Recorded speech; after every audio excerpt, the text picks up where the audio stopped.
Delight IAS के इस मंच पर मैं कीवी सिंह आप सभी का स्वागत करती हूँ। इस मंच के द्वारा हमेशा से हिंदी माध्यम के छात्रों के लिए गुणवत्ता युक्त सामग्री प्रदान करने का प्रयास किया गया है। इसी दिशा में हमारी पूरी टीम की तरफ से आपके लिए एक खास तोहफा लाया जा रहा है। हमारी पूरी टीम एनसीईआरटी की सभी किताबों का सार बहुत ही आसान भाषा में लाने का प्रयास कर रही है, जो कि आने वाले 3 महीनों में पूरा किया जाएगा, जिसके द्वारा आपको शॉर्ट नोट्स तथा बुलेट पॉइंट में एनसीईआरटी के नोट्स बनाने में आसानी होगी। इस सीरीज़ में मैं आप सभी के साथ इतिहास के विषय को लेकर जुड़ी रहूँगी। इस सीरीज़ को शुरू करने से पहले हम यूपीएससी के प्री और मेंस के सिलेबस को देखते हैं। मैंने इस वीडियो में सामान्य अध्ययन में इतिहास के सिलेबस का बहुत ही सूक्ष्मता के साथ विश्लेषण किया है। इसमें यूपीएससी के लेटेस्ट ट्रेंड और प्रीवियस ईयर के प्रश्नों के आधार पर टॉपिक दिए गए हैं। आइए शुरू करते हैं इस वीडियो को।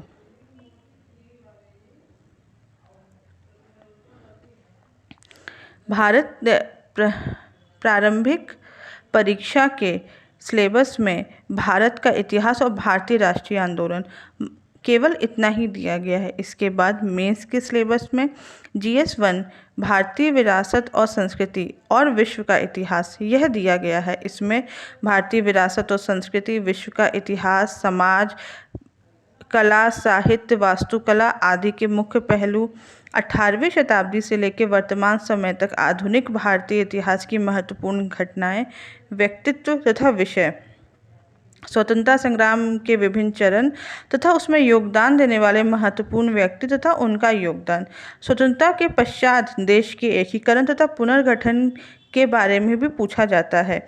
विश्व के इतिहास में 18वीं शताब्दी की घटनाएं, औद्योगिक क्रांति, दोनों विश्व युद्ध, राष्ट्रीय सीमाओं का पुनः नामांकन, उपनिवेशवाद, साम्राज्यवाद, समाजवाद आदि है।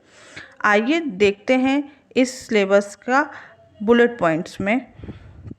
पहले शुरू करते हैं प्राचीन भारत से। प्राचीन भारत की पहली हेडिंग है भारत में पूर्व ऐतिहासिक संस्कृतियाँ।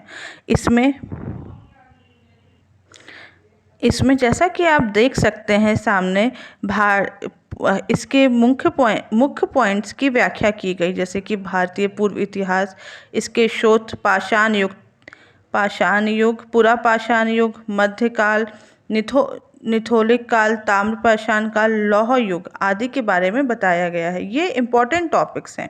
उसके बाद कृषक समुदाय में की तरफ आते हैं। उसके नवपाषाण काल, ताम्रपाषाण काल, प्रारंभिक लौह चरण, उस समय की भौगोलिक वितरण तथा विशेषताएं। उसके बाद सिंधु घाटी सभ्यता। सिंधु घाटी सभ्यता का प्रमुख बिंदु वहाँ का शहरीकरण, वहाँ के शहर की प्लानिंग, वहाँ का व्यापार, कृषि, जानवर, शिल्प, वहाँ के धर्म के बारे में, वहाँ मिट्टी के बर्तनों के बारे में, भार मापन, लिपि, भाषा, और उसके बाद हड़प्पा संस्कृति का किस प्रकार पतन हुआ, यह इसके मुख्य बिंदु हैं। उसके बाद हम वैदिक समाज की ओर आते हैं। वैदिक समाज में मुख्य बिंदु हैं आर्यों का मूल स्थापना, मूल घर, मतलब वे कहाँ से बिलोंग करते थे, उनकी संस्कृति की विशेषताएं, उन वैदिक ग्रंथ जो कि हमारे समाज पर एक बहुत महत्वपूर्ण प्रभाव डालते हैं, उनके वैदिक समाज की संस्कृति, ऋग्वैदिक काल का भूगोल तथा बाद के वैदिक चारणों का भूगोल, हमारे वैदिक काल की आर्थिक स्थितियां, उस समय राजनीतिक संगठन किस प्रकार का था एवं सामाजिक संगठन, और सबसे महत्वपूर्ण वर्ण व्यवस्था किस तरीके की थी, उस समय के धर्म तथा विचार हमारी संस्कृति के लिए बहुत महत्वपूर्ण है।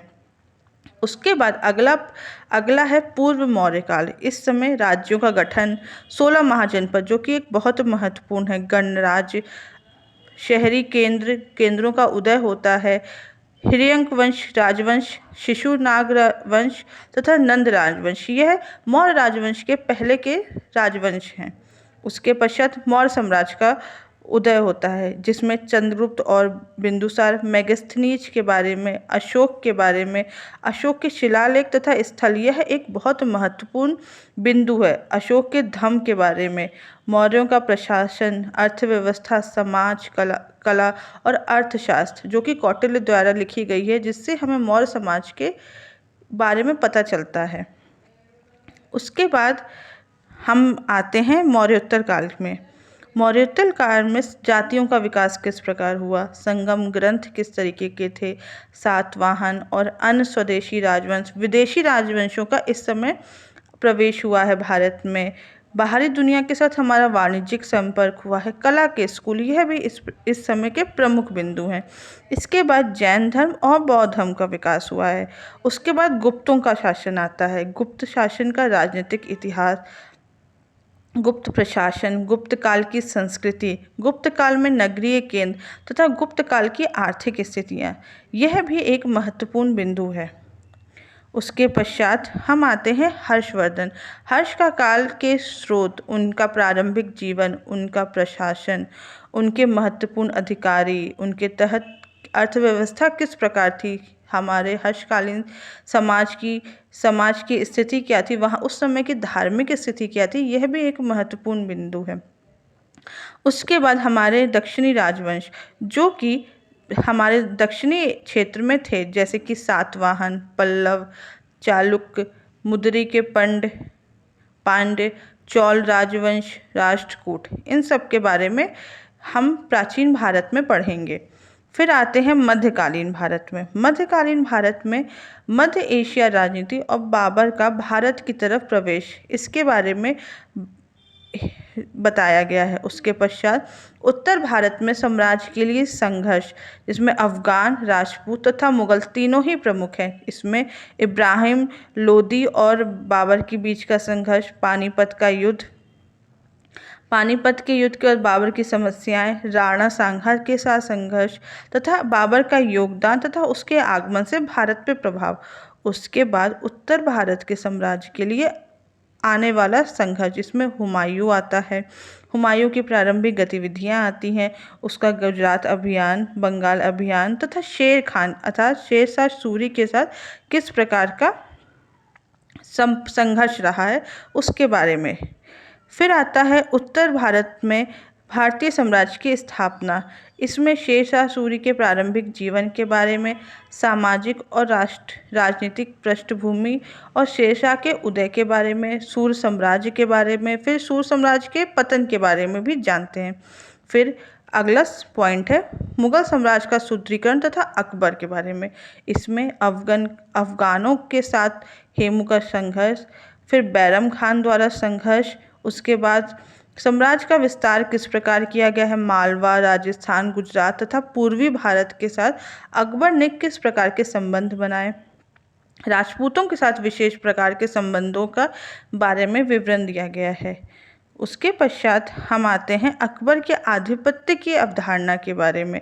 अकबर ने किस प्रकार से सरकार अपनाई, उनकी सरकार की संरचना किस प्रकार की थी, केंद्रीय थी, उनकी प्रांतीय संरचना के बारे में, सरकार, जिला तथा स्थानीय सरकार एवं सरकार किस प्रकार का कार्य करती थी, वहाँ किस प्रकार की प्रणाली चल रही थी, जैसे मनसबदारी, दहलसा प्रणाली तथा सेना के बारे में।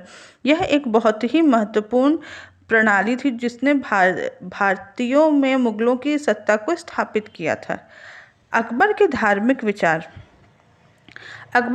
विचार किसी से छुपे नहीं हैं। इन्होंने मुगलों से बहुत ही अलग विचार के साथ भारत में प्रवेश किया था। इसमें इन्होंने इबादत खाने का निर्माण करवाया, फिर इन्होंने रूढ़िवादिता का उल्लंघन किया। उसके पश्चात उन्होंने दीन इलाही धर्म की स्थापना की थी। इनकी नीतियाँ धार्मिक सहिष्णुता को प्रदर्शित करती थीं। उसके पश्चात हम आते हैं दक्कन और मुगलों के राजवंश के बारे में। दक्कन राज 1595 तक कैसा रहा, फिर जब मुगल दक्कन की ओर बढ़े तब किस प्रकार का प्रभाव पड़ा, बरार, खानदेश, अहमदनगर में मुगल विजय किस प्रकार की रही, उसके पश्चात बीजापुर, गोलकोंडा में किस प्रकार का आधिपत्य रहा शाहजहां द्वारा, उसके पश्चात औरंगजेब द्वारा भी दक्कनों में क्या प्रवेश रहा, यह भी देखने की बात है। फिर हम देखते हैं मुगलों की विदेश नीति। अकबर द्वारा कांधार, ईरान के साथ किस प्रकार के संबंध रहे, शाहजहां द्वारा बाल्क कैंपेन चलाया गया था, मुगल फारसी संबंध का यह अंतिम चरण था। इसके बाद हमें मुगल फारसी संबंध के बारे में नहीं देखने को मिलता है। 17वीं शताब्दी के पूर्वार्ध में भारत की किस प्रकार की नीति थी, यह भी देखते हैं। इसमें जहांगीर का परिग्रहण हुआ है, जहांगीर का जीवन शुरू हुआ है, नूरजहां शाह नूरजहाँ आई हैं, नूरजहाँ की प्रणाली चली है। शाहजहाँ के विद्रोह, जहांगीर एक शासक के रूप में उभरा है। उसके पश्चात शाहजहाँ का विस्तार, मुगल शासक वक्त तथा मनसबदारी का विकास हुआ है। उसके पश्चात आते हैं औरंगजेब। औरंगजेब की धार्मिक नीतियाँ, उत्तर भारत तथा राजपूत नीतियाँ किस प्रकार की थी। इसमें पहले तो औरंगजेब जिस प्रकार उत्तराधिकारी का युद्ध जीत कर आए हैं उसके बारे में, उनकी धार्मिक नीतियाँ, इन्होंने एकदम सुधारवादी तथा शुद्धतावादी उपाय पे ध्यान दिया है। इन्होंने हिंदू मंदिर तथा जजिया कर दोबारा लाने का प्रयास किया है। इस समय के लोकप्रिय विद्रोह थे जैसे जाट, सतनामी, अफगान तथा सिख के साथ विरोध। फिर आते हैं मुगल साम्राज्य के चरमोत्कर्ष और संकट और मराठा तथा दक्कन के उदय का। मराठों का उदय होता है, शिवाजी का प्रारंभिक उदय होता है, पुरंदर की संधि, शिवाजी का स्वराज्य, उनके प्रशासन तथा उपलब्धियों के बारे में। फिर औरंगजेब और दक्कनी राज्य का किस प्रकार का संबंध था, औरंगजेब का आकलन भी करते हैं हम इसमें। फिर हम देखते हैं मध्यकाल के समाज के बारे में। मध्यकाल की सामाजिक संरचना किस प्रकार थी, जिसमें ग्रामीण समाज, कस्बों का जीवन, कारीगर किस प्रकार के थे, वहाँ की महिलाओं की स्थिति कैसी थी, वहाँ नौकर और गुलामों की स्थिति किस प्रकार थी, वहाँ के मामूली इंसानों का जीवन स्तर किस प्रकार का था, वहाँ के शासक वर्ग किस प्रकार के थे, वहाँ के व्यावसायिक स्थिति किस प्रकार की थी। उसके पश्चात आर्थिक जीवन में किस प्रकार की संभावनाएं तथा पैटर्न क्या था वहाँ का, उस समय व्यापार किस प्रकार का था, अंतर्देशीय व्यापार, विदेशी व्यापार किस प्रकार की थी। उसी समय भारत में भारतीयों की स्थिति किस प्रकार बदली तथा अंग्रेजों का भी उसी समय भारत में आगमन हुआ था। धर्म तथा कला, विज्ञान एवं प्रौद्योगिकी में भी किस प्रकार का योगदान रहा है। हिंदू, सिख, मुस्लिम, यह 3 प्रमुख धर्म थे उस समय के। वहाँ की कला, वास्तुकला, चित्रकला, भाषा, साहित्य, संगीत, ये सभी ही बहुत अलग प्रभाव के थे तथा विज्ञान एवं तकनीकी में भी बहुत ज़्यादा परिवर्तन था। उसके पश्चात हम आते हैं 18वीं शताब्दी के पूर्वार्ध में उत्तरी भारत की स्थिति में। इस समय बहादुर शाह प्रथम और उनके संघर्ष की शुरुआत हुई थी। राजपूत मामले में किस प्रकार से चल रहा था, सैयद बंधुओं का किस प्रकार से एक बहुत महत्वपूर्ण योगदान था राजा बनाने में। इन सब क्षेत्रीय राज्यों की उदय हुई थी, भारत पर विदेशी आक्रमण होने लगे थे।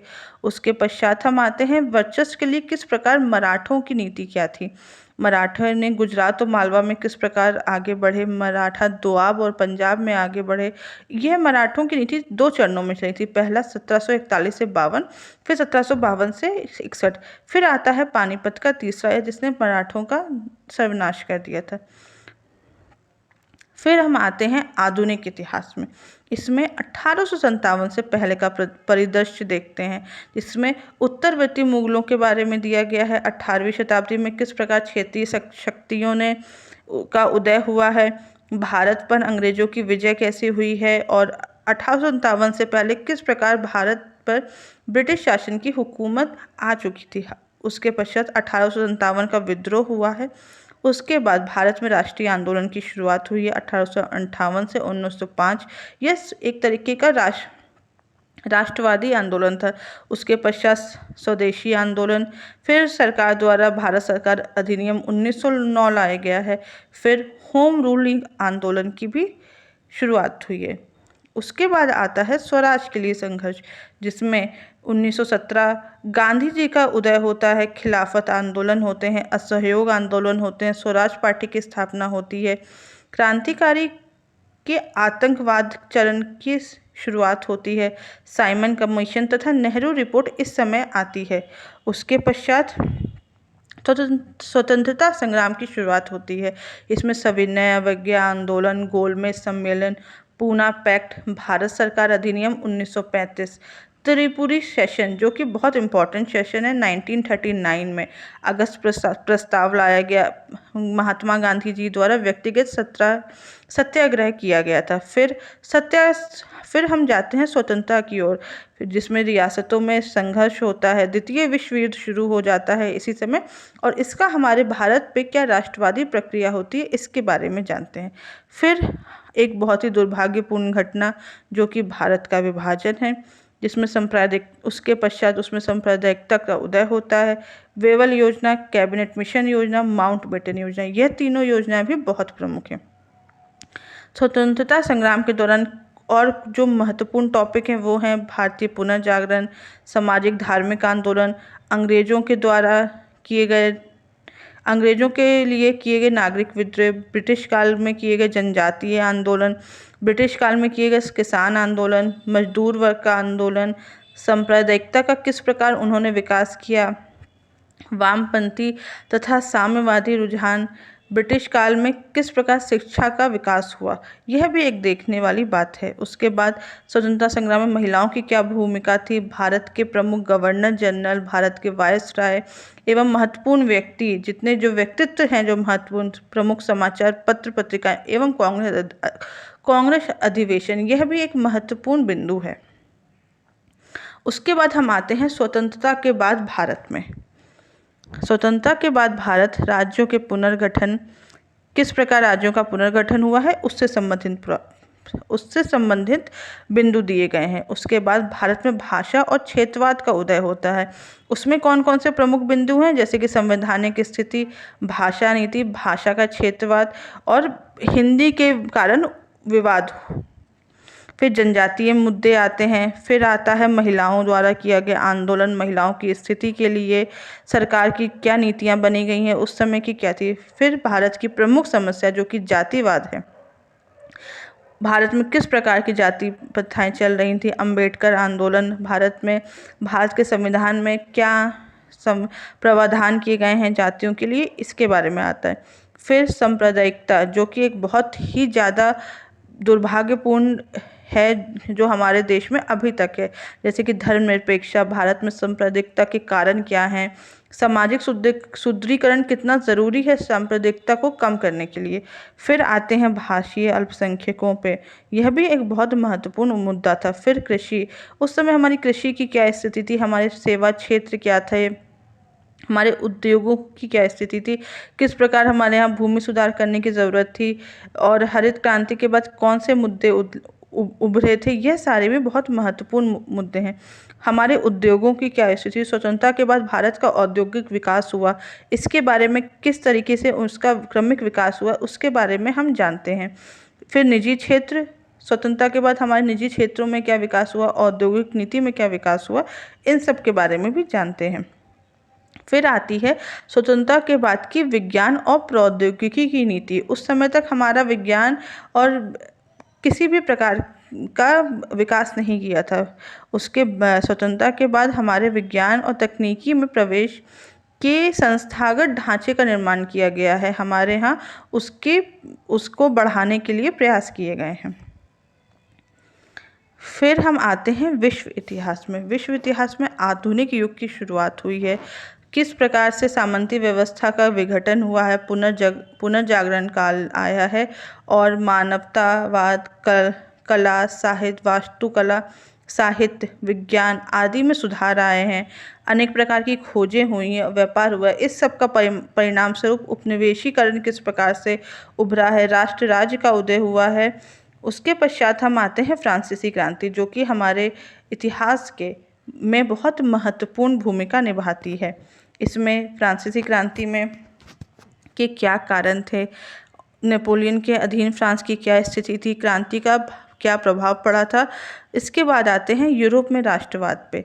यूरोप में राष्ट्रवाद की भावना का उदय होता है, राष्ट्र राज्य की व्यवस्था का उदय होता है, इटली का एकीकरण होता है, जर्मनी का एकीकरण होता है। उसके पश्चात एक प्रमुख बिंदु है उपनिवेशवाद और साम्राज्यवाद। किस प्रकार से उपनिवेशवाद और साम्राज्यवाद ने एशिया में भी अपना योगदान दिया है, वह भी।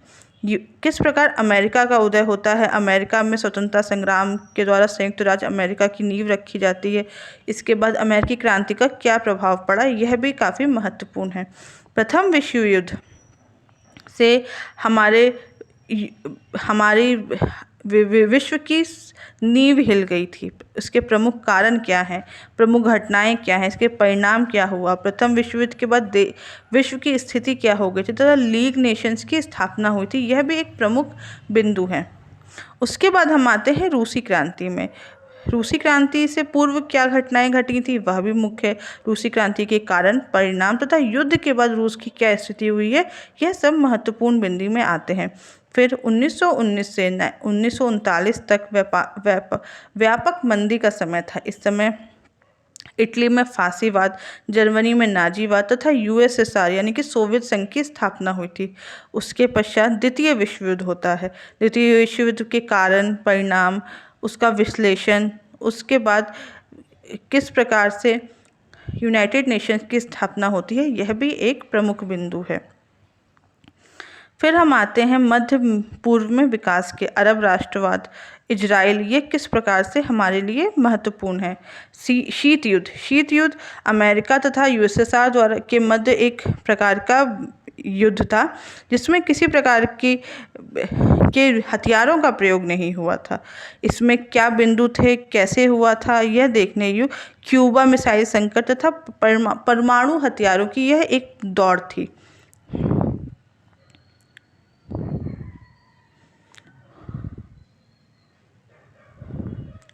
उसके बाद हम आते हैं शीत युद्ध के बाद की दुनिया किस प्रकार थी। 1991 के बाद वैश्विक मुद्दे ही बदल गए थे। उनके यूरोप का एकीकरण हुआ था, चीन का उदय हुआ था, यूएसएसआर का टूटना भी शीत युद्ध की समाप्ति की ओर ही लेके जाता था। फिर हम आते हैं समाजवाद, साम्यवाद तथा पूंजीवाद पे, और वर्तमान में इन सब की क्या प्रासंगिकता है। भारतीय संस्कृति, इंडियन कल्चर से हम पिछले कई वर्षों में कई सवाल आ रहे हैं, जो कि प्राचीन, मध्यकालीन तथा आधुनिक तीनों समय हमारी संस्कृति पे क्या, कला, साहित्य और बाकी चीज़ों पे क्या प्रभाव पड़ा था, इसके बारे में। जैसे कि दृश्य कला, इसमें हड़प्पा काल की मूर्तियाँ, मौर्य काल की मूर्तियाँ, उत्तर मौर्य काल की मूर्तियाँ, जैन, बौद्ध, गुप्त, मध्यकालीन मूर्तियाँ तथा आधुनिक मूर्तियों कालों के बारे में है। फिर आते हैं प्राचीन भारत में वास्तुकला में, हड़प्पा काल, मौर्य, उत्तर मौर्य, गुप्त काल, खजुराहो के मंदिर, उड़ीसा के मंदिर, ग्वालियर के मंदिर, गुजरात के मंदिर, राजस्थान के मंदिर, बंगाल के मंदिर, असम के मंदिर, इस प्रकार कई मंदिर, जैसे कि हिमाचल, जम्मू कश्मीर, पल्लव, चोल काल, पंड्या मंदिर, विजयनगर का पीरियड तथा नायक टेम्पल्स, ये बहुत ज़रूरी हैं। हमारे यहाँ मंदिर की स्थापना पे किस प्रकार से बहुत सवाल पिछले कुछ वर्षों से देखे जा रहे हैं। फिर आती है भारत और इस्लामी वास्तुकला, किस प्रकार जो भारत और इस्लाम के मिलने से जिस प्रकार की कला का विकास हुआ था वह, जिसमें दिल्ली सल्तनत में किस प्रकार की शैलियाँ आई, प्रांतीय शैलियाँ, मुगल कालीन शैलियाँ, सिख शैली, राजपूत वास्तुकलाएँ, यह सभी भिन्न भिन्न थीं। आधुनिक वास्तुकला, ब्रिटिश के आने के बाद यूरोपीय प्रभाव पड़ा था। इसके बाद हमें भारत की वास्तुकला पे आधुनिकता का प्रभाव दिखता है। उसके बाद हम आते हैं भारत की पेंटिंग्स पे। भारत में भित्ति चित्रों में की परंपरा रही है, किस प्रकार लघु चित्रों की परंपरा रही, दक्कन में पेंटिंग रही है, राजपूत चित्रकला विद्यालय, पहाड़ी स्कूल ऑफ पेंटिंग, दक्षिण भारत में लघु चित्रकला, अन्य क्षेत्रीय भागों में भी तरह तरह की पेंटिंग्स का योगदान रहा है। उसके बाद आते हैं भारत में मिट्टी के बर्तनों की परंपरा के बारे में। मिट्टी के बर्तन सिंधु घाटी सभ्यता से हमारी संस्कृति का एक प्रमुख हिस्सा रहे हैं, जिसमें गेरू, रंगीन मिट्टी के बर्तन हैं, ब्लैक और रेड वेयर है, और चमकते हुए और बिना चमकते हुए मिट्टी के बर्तनों का भी समावेश है। भारत में संगीत एक बहुत महत्वपूर्ण है। इसमें भारत में संगीत के मुख्य स्तंभ, किस प्रकार के रूप, किस प्रकार के संगीत वाद्य यंत्रों का प्रयोग होता था, तो संगीत से संबंधित संस्थान, इन सब के बारे में भी हम जानेंगे। भारत में नृत्य कला के बारे में जानेंगे, भारत में मार्शल आर्ट के बारे में जानेंगे, मार्शल आर्ट की किस प्रकार से उत्पत्ति हुई है, भारतीय रंगमंच किस प्रकार से शास्त्रीय रंगमंच, क्षेत्रीय रंगमंच तथा आधुनिक रंगमंच की उत्पत्ति हुई है तथा रंगमंच का किस प्रकार से पुनर्जागरण हुआ है, भारतीय कठपुतली कला, भारतीय सिनेमा, इन सब भारतीय सिनेमा का हमारे समाज पे क्या प्रभाव पड़ा है इसके बारे में भी हम जानेंगे। भारत में धर्म बहुत ही प्रमुख है, बहुत ही महत्वपूर्ण है। पूर्व वैदिक धर्म कैसा था, हिंदुत्व की क्या भावना रही है, बौद्ध धर्म, जैन धर्म, सिख, ईसाई, इस्लाम, पारसी, यहूदी तथा भारत में दर्शन बहुत महत्वपूर्ण है जिसके बारे में हम पढ़ेंगे। फिर आते हैं भक्ति और सूफी आंदोलन के, भक्ति आंदोलन किस प्रकार से आया और सूफी आंदोलन ने किस प्रकार से समाज में अपना प्रभाव डाला और परिवर्तन लाए हैं। उसके बाद भारत में कितनी प्रकार की भाषाएं तथा जितने प्रकार की भाषाएं थी उन सभी से संबंधित कुछ ना कुछ साहित्य थे, जैसे कि संस्कृत के साहित्य था, पाली साहित्य, प्राकृत साहित्य, तमिल साहित्य, तेलुगु, मलयालम, कन्नड़, आसामी, बंगाली, गुजराती, इसके बारे में हम पढ़ेंगे। फिर हम आते हैं विविध विषय के बारे में, जिसमें आएगा भारतीय हस्तशिल्प, भारतीय विश्वविद्यालय, संस्कृति से संबंधित व्यक्तित्व, सांस्कृतिक रुचि के स्थान, किस प्रकार के मेले लग रहे हैं भारत में, त्यौहार, पुरस्कार, कैलेंडर, प्राचीन भारत में विज्ञान और प्रौद्योगिकी तथा भारत में यूनेस्को की सांस्कृतिक विरासत की सूची के बारे में। इस सीरीज में हम निम्न किताबों को पूरा करेंगे। ये जो एनसीईआरटी का जो सीरीज़ चल रही है इसमें हम निम्न जो एनसीईआरटी आपके सामने स्क्रीन पे आपको दिख रही है, इन सभी को शॉर्ट में आपके सामने लाने की कोशिश करेंगे, जिससे आप शॉर्ट नोट्स और बुलेट पॉइंट्स में अपने अच्छे से अपने नोट्स को तैयार कर सकें। आप देख सकते हैं 6 से हमारी एनसीईआरटी शुरू हो रही है। 6, 7, 8, 9th के 2 हैं, एक 10वीं कक्षा की है, फिर 12वीं की 3 है। तीनों एनसीईआरटी तथा ये न्यू एनसीईआरटी हैं। उसके बाद हमारी जो पुरानी एनसीईआरटी हैं जिसमें आर एस शर्मा द्वारा प्राचीन भारत, मध्यकालीन भारत सतीश चंद्र द्वारा, आधुनिक भारत विपिन चंद्र द्वारा, इन सभी एनसीईआरटी को मैं आप सबके सामने सरल से सरल भाषा में लाने का प्रयास करूंगी। इसलिए मैं आप सभी से निवेदन करती हूं कि आप हमारे इस चैनल के साथ जुड़े रहें और आने वाली सीरीज़ में अपना योगदान दें तथा यह कोशिश करें कि आप हमारे वीडियोस को देखें। इस सीरीज की शुरुआत अगले दिन से होगी। इसमें मैं कक्षा 6 की एनसीईआरटी के पहले चैप्टर से शुरू करूंगी। Thank you. और एक हमारे टेलीग्राम ग्रुप को ज़रूर ज्वाइन करें। इसमें आपको इस सबसे फ्री पीडीएफ भी मिलेगा। ये जो मैंने आपके सामने सिलेबस का विश्लेषण किया है इसका भी पीडीएफ आप सभी को मिल जाएगा। Thank you.